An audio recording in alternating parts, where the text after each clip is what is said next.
ભરૂચના જૂનીવાડી વસંત મિલની ચાલ વિસ્તારમાં રહેતા કિશનભાઈ કાલુભાઈ વસાવા તેમના ઘરે હાજર હતા. તે દરમિયાન બપોરના 4 વાગ્યાના અરસામાં કોઈ અજાણ્યા વ્યક્તિએ તેમના ઘરનો દરવાજો ખખડાવ્યો હતો અને કિશન વસાવાએ ઘરનો દરવાજો ખોલતા જ ઘરની બહારથી અજાણ્યા વ્યક્તિએ કિશન વસાવા ઉપર કેરોસીનના પાઉચ નાખી તેની પાસે રહેલ દીવો છૂટો મારી તેને જીવતો સળગાવ્યો હતો. ઘટના સ્થળનું નિરીક્ષણ કરી ખાનગી હોસ્પિટલમાં આઈસીયુમાં જીવન મરણ વચ્ચે રહેલ ગંભીર રીતે દાઝી ગયેલ કિશન વસાવાનું નિરીક્ષણ કરી તેને બચાવવા પડેલ દાઝી ગયેલ ભાઈની પણ પૂછપરછ કરી હતી અને કોઈક ઉપર શંકા હોય તે બાબતે પૂછપરછ કરી અજાણી હત્યાનો પ્રયાસ કરવા આવેલ પગેરું મેળવવાના પોલીસ દ્વારા પ્રયાસો હાથ ધરવામાં આવ્યા હતા. ઉપરોક્ત ગુનાની ગંભીરતાને ધ્યાનમાં રાખી એલસીબી પોલીસ તેમજ ડી ડિવિઝન પોલીસ મથકની અલગ અલગ ટીમો બનાવી આસપાસમાં સીસીટીવી ફૂટેજ, ટેકનિકલ સર્વેલન્સ તેમજ હ્યુમન ઇન્ટેલિજન્સની મદદથી આરોપીઓને પકડવાના તમામ પ્રયાસો હાથ ધરવામાં આવ્યા હતા. જે દરમિયાન અંગત બાતમીદારથી માહિતી મળી હતી કે 2 દિવસ અગાઉ થયેલ જૂનીવાડી વસંત મિલની ચાલમાં કિશન વસાવાને જીવતો સળગાવનાર આરોપી ભરૂચ હાઈવે પર ફરી રહ્યો છે. જેવી માહિતીના આધારે તાત્કાલિક તમામ ટીમો ભરૂચ હાઈવે પર વોચ ગોઠવી માહિતીવાળા ઈસમને ઝડપી પાડી પકડાયેલ ઈસમ દિલીપ રમેશભાઈ ઉર્ફે રામજીભાઈ સોલંકી, ઉંમર વર્ષ 40, રહેવાસી રાજપાર્ક, ગુલાબનગર, જામનગરનાઓની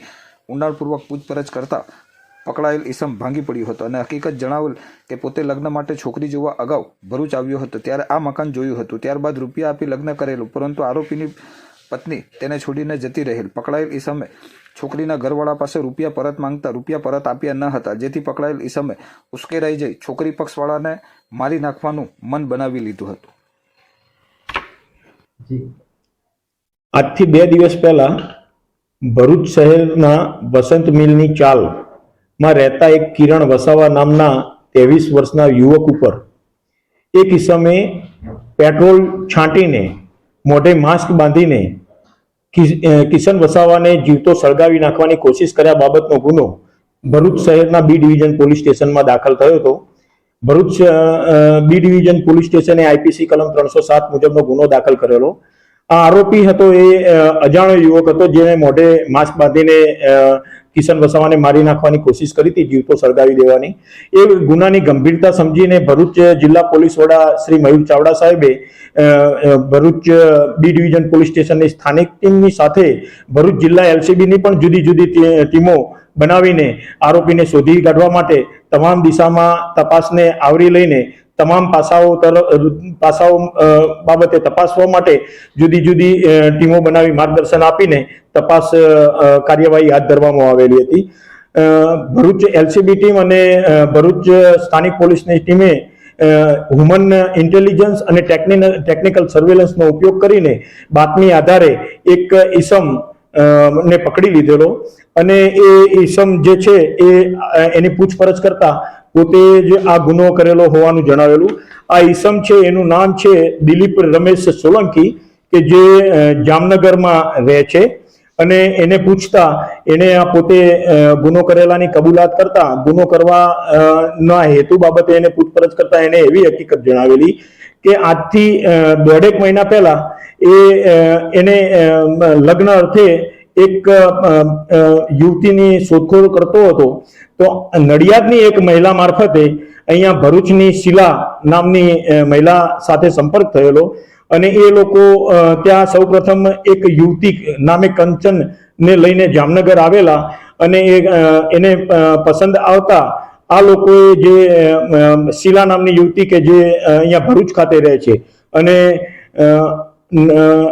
નડિયાદની મહિલા કે જેમને આ યુવતી સાથે લગ્ન કરાવવાના હતા કંચન સાથે, એના માટે 1,65,000 આ આરોપી પાસેથી લીધેલા.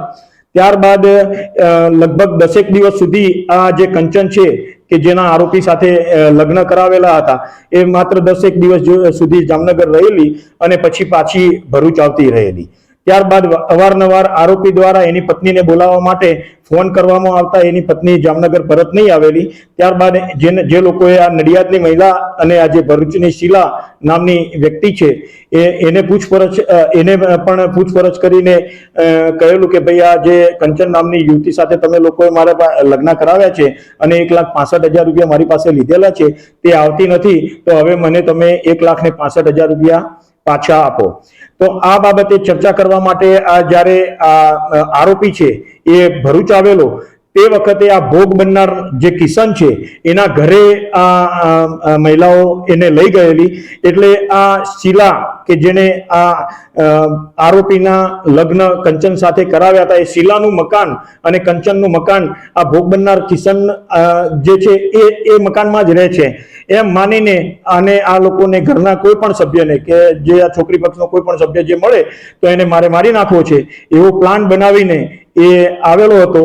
અને એને પેટ્રોલ જે છે એ નવસારી એના વિરુદ્ધમાં પ્રોહિબિશનના ગુનાઓ પણ દાખલ થયેલા છે ભૂતકાળમાં. તો પ્રોહિબિશનના ગુનાની મુદતના કામે આ આરોપી છે એ નવસારી ગયેલો હતો અને નવસારીથી પરત ફરતા એને પ્લાન બનાવેલો કે આજે આ મારી સાથે આ લોકોએ જે છેતરપિંડી કરી છે, મને લગ્નની લાલચ આપીને યુવતી બતાવીને મારી પાસેથી 1,65,000 રૂપિયા લઈ લીધા છે, તો એના ઘરના કોઈ પણ સભ્ય મળે તો એના ઉપર મારે આ રીતે મારે બદલો લેવા માટે કોઈ મળે એને જીવતા સળગાવી નાખવા છે એવું મનોમન નક્કી કરેલું. તો સૌપ્રથમ એને નવસારીના બજારમાં જઈને એસિડ છાંટવા માટેનો પ્લાન બનાવેલો. તો એસિડ લીધેલું. એને એસિડ જે દુકાનેથી લીધું એ એસિડનો એને પોતાના ઉપર એને અજમાવેલું અને ટેસ્ટ કરેલો. તો એને એસિડમાં પ્રબળતા નહીં જણાવેલી, એટલે કે એસિડ શરીરને બાળતું હોય એવું નહીં લાગતા. એને પછી પેટ્રોલ છાંટીને સળગાવી નાખવાનો પ્લાન કર્યો. તો એને નવસારીથી પેટ્રોલ એક બોટલમાં ખરીદ્યું અને એ પેટ્રોલ છાંટવા માટે સરળતા રહે એના માટે એક સ્ટીલનો ડબ્બો પણ નવસારીથી ખરીદ્યો. ત્યારબાદ એ પોતે ટ્રેનમાં આવ્યો. પેટ્રોલની બોટલમાંથી એને સ્ટીલના ડબ્બામાં પેટ્રોલ કન્વર્ટ કર્યું અને પોતાના મોઢે માસ્ક બાંધીને આ ભોગ બનનાર છે એના ઘરે ગયેલો. ભોગ બનનાર ઘરમાં સૂતો હતો અને દરવાજો ઘરનો બંધ હતો. તો આરોપીએ ઘરનો દરવાજો ખટખટાવ્યો અને જેવો ભોગ બનનાર કિશન વસાવાએ દરવાજો ખોલ્યો, કંઈ પણ પૂછ્યા વગર એના ઉપર દબાવવાનું પેટ્રોલ છાંટી દીધું અને એને સળગાવીને માસ્ક મોઢે એમના એમ રાખીને એ ભાગી ગયેલો. આ રીતની હકીકત આરોપીએ તપાસ દરમિયાન જણાવેલી છે. તો આ કામે આરોપીની બી ડિવિઝન પોલીસ સ્ટેશને ધરપકડ કરવામાં આવેલી છે. વધુ પૂછપરછ હાથ ધરવામાં આવેલી છે. વધુ પુરાવા માટે આરોપીને નામદાર કોર્ટમાં રજૂ કરી રિમાન્ડ મેળવી આગળની તપાસ કાર્યવાહી હાથ ધરવામાં આવેલી છે.